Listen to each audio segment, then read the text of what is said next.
Hello everybody and welcome back to my channel. My name is Angela and today I will talk about The Shadow of the Gods by John Gwynne. This will be a spoiler-free review. Also, this is the first in his new trilogy, the Bloodsworn Saga, and it's kind of like the surprise read of the year for myself. I did not really know what to expect. This is my very first time reading John Gwynne. I heard it's fast-paced, there is lots of fighting, it's Viking-based, but I seem to have been a bit under a misconception what that actually means in a John Gwynne book. So this surprised me on almost every level. The plot, the characters, the world. Yeah, I don't know. I was kind of like expecting something different. And this is, of course, totally on myself. This has nothing to do with the story or the author or anything. But yeah, as I said, I seem to have expected something different. So yeah, what's this about? This is very much a quest story.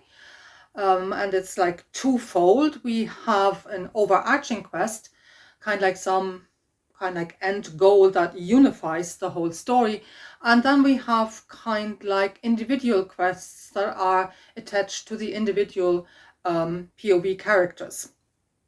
On top of that, we of course also have some themes, and I think the main theme here is the kind of like found family trope. It's very much exploring this idea of found family.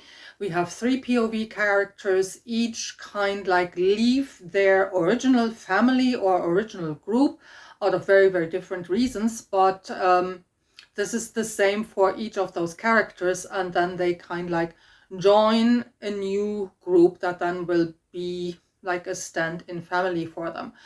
But the book kind of like using this also explores ideas of friendship, loyalty, love.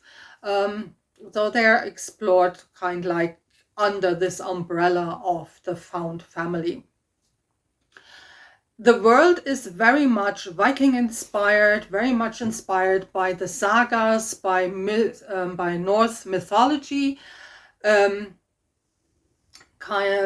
It feels familiar in some respects. So if you have read some of the sagas or if you have read some books on more Norse mythology, you will kind like find this world very familiar. Now, I thought this was actually a plus. I didn't think it was boring that John Gwynne at times borrows quite heavily from those stories, but I more had this feeling that familiarity with the material would create something like comfort. So for me, it was almost like coming home to a world I had been before, and I actually found that pleasant and thought that was a good thing about the story. The world to me felt very organic, and even so, it's like John Gwynne takes a prefabricated world. He is very well able to make this unique and also make it suit his own story, his own narrative needs. So it's not just a one-to-one kind of like just a borrowed world, but he is well able to add to this world. As I say, to me it felt very organic, especially kind of like the creatures in this world. It's populated by, I mean, a huge amount and a huge variety of different mythological and magical creatures. But they all kind of like, you have this feeling they have to be there. They're the part and parcel of this. There is never this feeling of, no, that shouldn't be in this world or something like that. So it's a very organic world that is also, as I say, meshed very well with the story that John Gwynne then kind of like tells us by using this world. That said, it's also a very violent world. It's brutal in parts, and the brutality can come out of very different areas. It can be just the world, just nature as itself, kind of like being very harsh and brutal on the characters. It can be the magical creatures, but it's also that violence is the main conflict resolution tool for this world.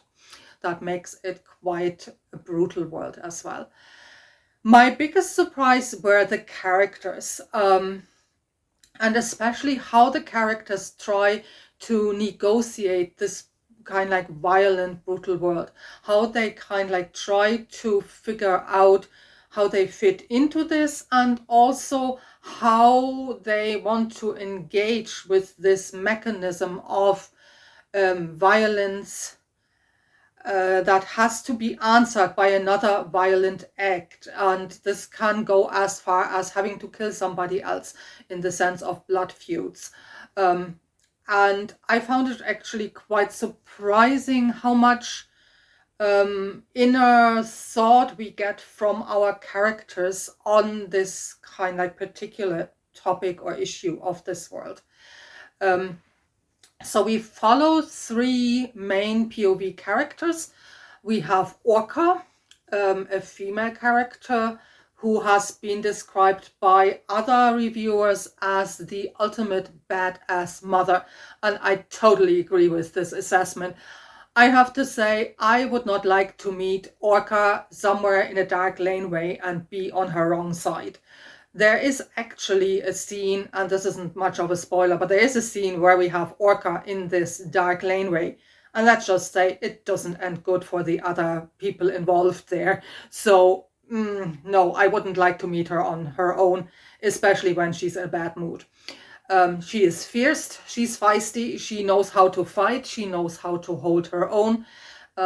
She used to be a Viking warrior, but we actually encounter her first in a completely different setting, because she seems to be retired from this type of life, and she has a family now. She has a husband, she has a 10-year-old son, and this is how we see her first, as a mother and also as a loving kind like wife to her husband.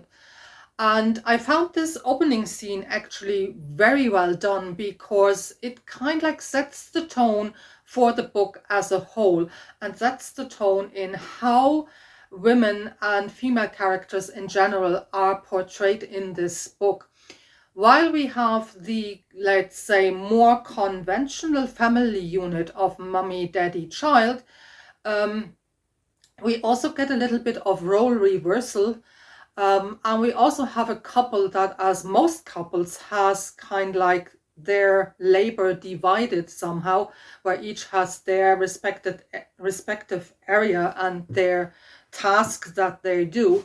But for Orca and her husband Torkel, that does not kind of like divide necessarily according to conventional gender roles. And I found this very well done.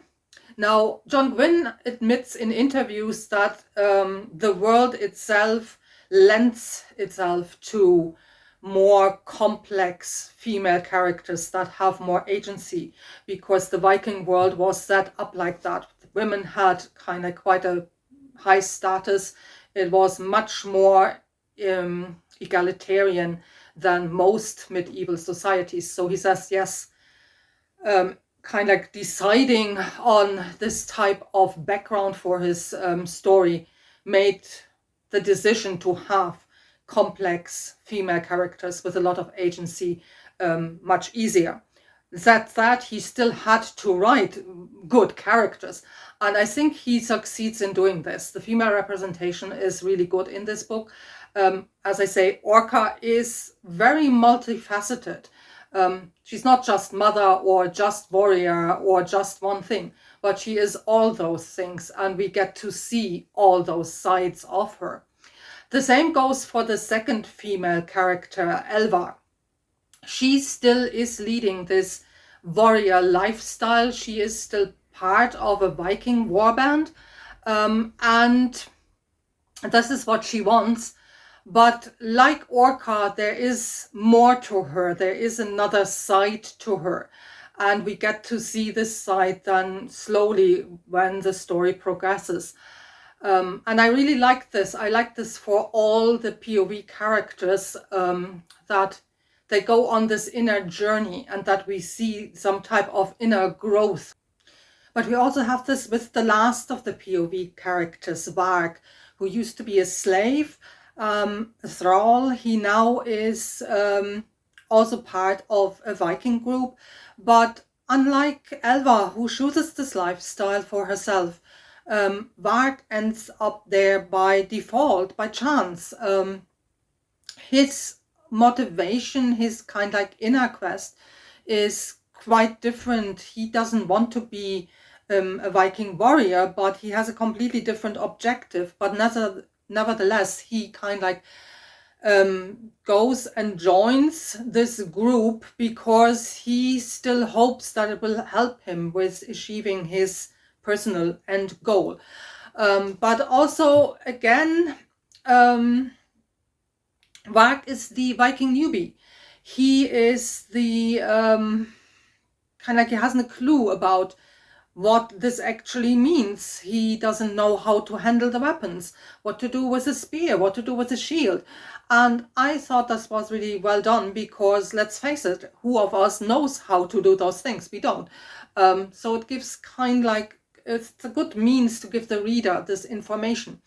But Varg is more than just this narrative tool to avoid the dreaded info dump. He, again, as I said before, he has his own inner journey, and he has to explore also those questions of, for example, loyalty. Who do I want to be loyal to? The question of, yeah, what happens if I enter into a relationship and things go bad, and I might end up in a situation where I have to kill other people? What then? What happens then? Am I okay with this or not? Do I even have other options? And those are kind of questions that Varg explores, and that make him so much more than just a plot tool. The non-POV characters as well are well done, kind of like they're very individualized. There is one of the situations where we have this really hardened battle veteran warrior type, and he knows there will be going into a fight, into a battle, and everybody starts to gear up and get their kit together, and he just stops and starts undoing his beard and rebraiding it. And people pass him by and say, "What the heck are you doing? What's going on?" And he explains kind of like, "I want to look good. We are going into battle. I cannot go into battle with my beard not looking perfect. How will I get battle fame if I don't look good?" And I really enjoyed this little kind of like, yeah, little bit of vanity with the character. This little quirk, because it really adds to the richness that this book provides for us. I mean, it is comic relief, yes, as well. But it's, again, it shows a different side of a character. So overall, this was the Viking adventure I didn't know I needed.